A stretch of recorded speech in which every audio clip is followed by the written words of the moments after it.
மூலப்பொருட்கள் விலை உயர்வால் detergent soap மற்றும் வாஷிங் பவுடர் உள்ளிட்டவற்றின் விலையை உயர்த்துவதாக உற்பத்தியாளர்கள் தெரிவித்துள்ள நிலையில் அது குடும்ப பட்ஜெட்டில் எது மாதிரியான தாக்கத்தை ஏற்படுத்தும் என்று மக்கள் குரல் பகுதியில் பல்வேறு தரப்பினர் தெரிவித்த கருத்துக்களை நாம் பார்க்கலாம்.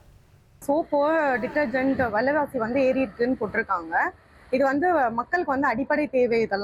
இதோட விலை இப்போ நாளுக்கு நாள் உயர்ந்துட்டே போறது பார்த்தீங்கன்னா ரொம்ப கஷ்டம், வருத்தத்துக்குரியது தான்.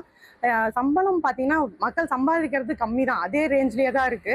ஆனால் விலைவாசி மட்டும் ஏறிட்டே இருக்கு. அப்போ எப்படி அதை சமாளிப்பாங்கன்னு தெரியல. ரொம்ப கஷ்டமான விஷயம் தான் அது. இது கொஞ்சம் பார்த்து கவர்மெண்ட்ல இதை இது பண்ணி விலைவாசியை கொஞ்சம் கம்மி பண்ணாங்கன்னா நல்லா இருக்கும்னு தோணுது. குடும்ப தலைவங்களுக்கு ரொம்ப கஷ்டமா இருக்கு சார். கூலி பண்றவங்களுக்கு, ஒரு ஆளு வேலைக்கு போறவங்க, 4 பேர் குடி சாப்பிடுவாங்க. அது எல்லாமே ரொம்ப கஷ்டமா இருக்கு சார். இந்த பொருள் எல்லாமே ஏறிட்டா இருந்தா ரொம்ப கஷ்டமா இருக்கு. அன்றாடம் காலைல எழுந்திரிச்ச உடனே எல்லாமே டீ வைக்கிறாங்க. ஒரு டீ தூள் விலை உயர்வு. அதே போல சோப்பு தினந்தோறும் பயன்படுத்தி ஆகணும். கண்டிப்பாக அதனுடைய விலை உயர்த்திருக்கிறாங்க. அதே போல் ஷாம்பு, அதே போல் லிக்விடு, அதாவது பார்த்தீங்கன்னா குட் நைட் ஆகட்டும், எல்லா விதமான விலை வரும் கூடுதலாக பண்ணுறாங்க. இப்போது நம்ம இது என்ன சொல்கிறோம்னாக்கா, போன ஒரு 6 மாதத்துக்கு முன்னாடி மத்திய அரசாங்கம் ஜிஎஸ்டி நாங்கள் குறைச்சிட்டோம், பாதியாக குறைச்சிட்டோம், 5% வந்துருச்சு, 4% வந்து சொன்னாங்க. ஆனால் அன்னைக்கு குறைச்ச மாதிரி சொன்னால வழியோ எந்த வகையிலும் விலை குறையல, கூடிடுச்சு. ஒரு காலத்தில் வெள்ளாவியில் வச்சு நம்ம துணி துவைச்சிக்கிட்டு இருந்தோம்.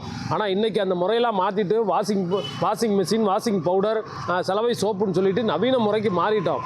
இனிமேல் நம்ம திரும்பி பழைய முறைக்கு போகிறதுங்கிறது அவ்வளவு சாமானிய விஷயம் கிடையாது. எனவே நான் இந்திய அரசு என்ன செய்யணும் அப்படின்னு சொன்னால், இப்போதைக்கு விலையேற்றத்தை தடுப்பதற்கு இறக்குமதி செய்யக்கூடிய இந்த மூலப்பொருட்கள், சலவை பவுடருக்கு தேவையான மூலப்பொருட்களுக்கு அதுக்கு விதிக்கக்கூடிய வரியை உடனடியாக வாபஸ் வாங்கணும். விலைவாசியெல்லாம் இப்படி ஏற்றிட்டு இருந்தால் எப்படி நாங்கள் வாழ்கிறது? வருமானம் அந்த அளவுக்கு இல்லை. எல்லாம் வருமானம் குறைச்சிட்டாங்க, விலைவாசி மட்டும் ஏற்றிக்கிட்டே இருக்காங்க. ஏதோ ஒன்றும் வாங்க முடியல. ஒரு பால் கூட 10 ரூபாய்க்கு விற்றா பால்லாம் நீ 12 ரூபாய்க்கு விற்கிது. எல்லா மளிகை பொருளும் இப்படியே ஏற்றிட்டு இருந்தால் நாங்கள் நடுத்தர மக்கள் எப்படி பொழைக்கிறது? வேலைக்கு போனாலும் வேலைக்கு அந்த அளவுக்கு சம்பளமும் கிடைக்கிறது இல்லை எங்களுக்கு. இதுக்கெல்லாம் என்ன அரசாங்கம் தான் ஒரு பதில் சொல்லணும். அன்றாடம் எல்லார் வீட்லையும் பார்த்தீங்கன்னா இன்றைக்கி சோப்பு, ஷாம்பு, வாஷிங் பவுட்ரு எல்லாமே பார்த்தீங்கன்னா டெய்லி யூஸ் பண்ணுற பொருள். அது விலை ஏற்றன்றது மக்களுக்கு ரொம்ப பாதிப்பாக இருக்குது. இதுக்கு உண்டான மூலப்பொருளை பார்த்தீங்கன்னா மத்திய மாநில அரசு இதை ஒரு சலுகை விலையில் அந்த மூலப்பொருளை கொடுத்தாங்க அப்படின்னா கொஞ்சம் சந்தோஷப்படுவோம். விலை கம்மியாச்சுன்னா ஒரு சந்தோஷம் தான் எங்களுக்கும்.